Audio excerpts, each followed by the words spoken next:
in this race is the top independent rider. International circuit. It's been a long wait.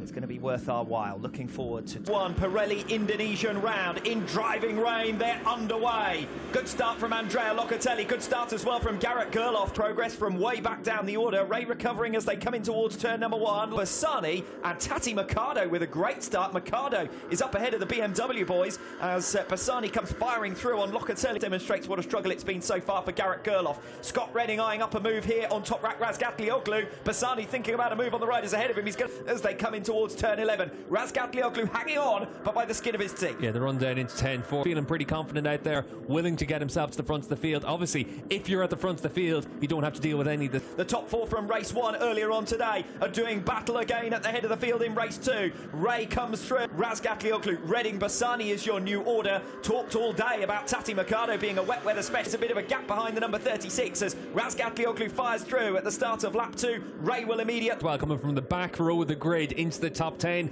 and the Japanese rider, he goes well in wet conditions. He has ever finished. Jonathan Ray out in front. Razgatlioglu second. There is Mercado. Leader Jonathan Ray. Razgatlioglu, Redding, Bassani and Van der Mark right with them. Yeah, and for Van der Mark, always goes well in these conditions, considering wet weather had been one of the weaknesses for him, but he looks pretty strong at this stage, willing to make those moves. Obviously, John Ray, Redding, Razgatlioglu, Bassani and Van der Mark. Van der Mark now within striking BMW package underneath him. Redding also looking good at this stage. Got right onto the tail of Jonathan Ray. Couldn't so slightly. So Van der Mark, he needs to make that move on Bassani quickly. Tati Mercado broadly going with the group. A second the gap in front of him though, 2.5 seconds the tail, and anytime someone runs slightly off the line or makes a slight error or is slightly tentative, they're going to be swallowed up by the pack here. Scott that having a little bit more size can really help Scott Redding, and certainly he's got that little bit more leverage of being one of the tallest riders on the grid. Still just outside of Scott Redding on the exit of turn 9, so Ray desperate to lead from the front. He will be the first to encounter our top world-class action. You're getting it right now. This is the first time they've ever been around this track in wet conditions, and now they're all really trying to figure it out on the fly. You can see Michael Van der Mark at the back. Mark was hoping to run the outside and give himself the inside for the next corner. It hasn't worked out for him. It's Bassani who's making progress. I think he may have been collected by Michael Van der Mark there after a bit of a moment coming off the top independent ranking. Unfortunately, his hopes of that end in the gravel trap. Yep. And Axel, understandably, very frustrated with that. Well, Garrett Bassani was looking good. He gets moved out of the way by Razgatlioglu, and here's going to be the moment for him coming off the final turn. And he does get collected. Entry and Van der Mark lifts into the path perhaps of, and that one was less contentious. Axel Bassani's collision there with Michael Van der Mark after already being unsound, but Redding responding quite nicely. Meanwhile, Michael Van der Mark getting through on Razgatlioglu. That's for third. Former teammates Van der Mark and Toprak Razgatlioglu. You can see how much rain is coming down. You can see how much gravel was left out in the racetrack as well there. But got it done.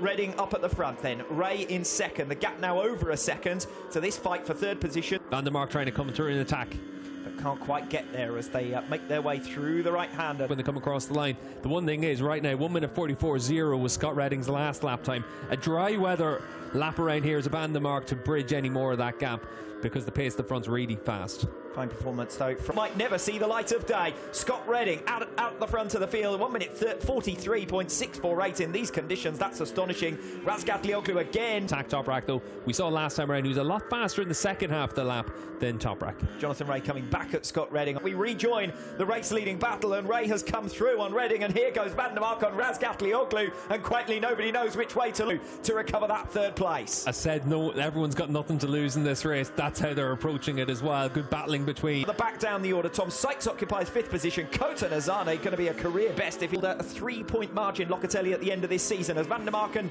Razgatlioglu almost come. But it is only a couple of tenths of a second between himself and Scott Redding. Yes, new personal best from Razgatlioglu last time around, but still it looks like Van der Mark manages to get that corner hooked up really well, and obviously we've seen in the dry conditions how strong Toprak is on the brake. Falls Ray or Redding or both out in front. There's not going to be any change other than these two, whether they'll finish. Matched him to 100th of a second. And sticking right with him, less than 2 tenths as they come across the line to start lap number 9. So Van der Mark recovering that third place. Yeah, Nazane behind us has lost a lot of time last time around. Got picked off by Gate still with, big slide there for Toprak. He's using the curbs in down the road. Here he is on board the number 66.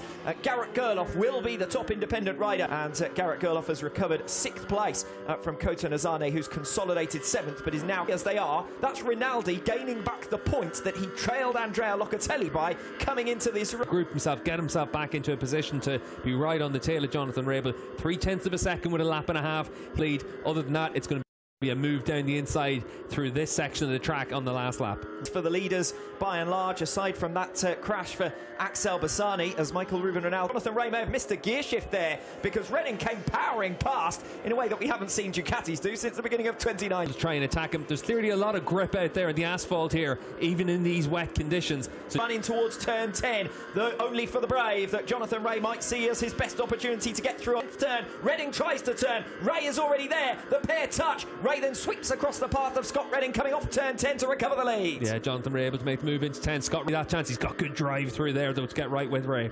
Scott Redding did leave the door open. It was wide enough for Jonathan Ray. Haven't seen any further information about that, but focus on the lead battle. Redding through on Ray. Has he overcooked it? Yes, he has. To Toprak Razgatlioglu at the end of a run of 6 consecutive seasons, but he is demonstrating just 7 seconds back. Toprak Razgatlioglu over the line for 4th position.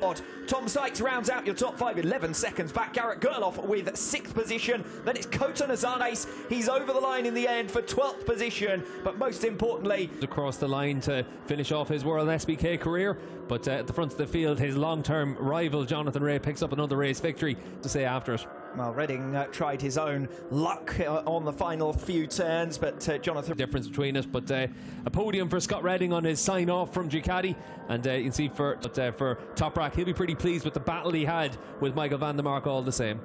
Toprak Razgatlioglu wins the championship by 13 points, so nobody can say anything about one world title. What shenanigans are going on here? Ray in the Superbike World Championship, and he comes up with 2 race victories out of 2. Yes, not too surprising, is it? Toprak Razgatlioglu is... And Jonathan Ray returns to his old trusty, and that's a nod to Razgatlioglu as much as to anything else. Next year for Jonathan Ray, and back to basics for Kawasaki as well. They need to start to work towards a 6-year spell for Jonathan Ray as the world champion. Yeah, and the opening round might have left it in some doubt. Assen might have left it in some doubt. Even his crash in Portimao left some... Makes his way over towards Parc Ferme as well. I said it to you off air earlier on. If Jonathan Ray Razgatlioglu on 13 wins, so 13 wins, and Jonathan Ray also beats Toprak for podiums because Razgatlioglu finishes down in 4th position. Great sign-off last season, but he's not forgotten by them.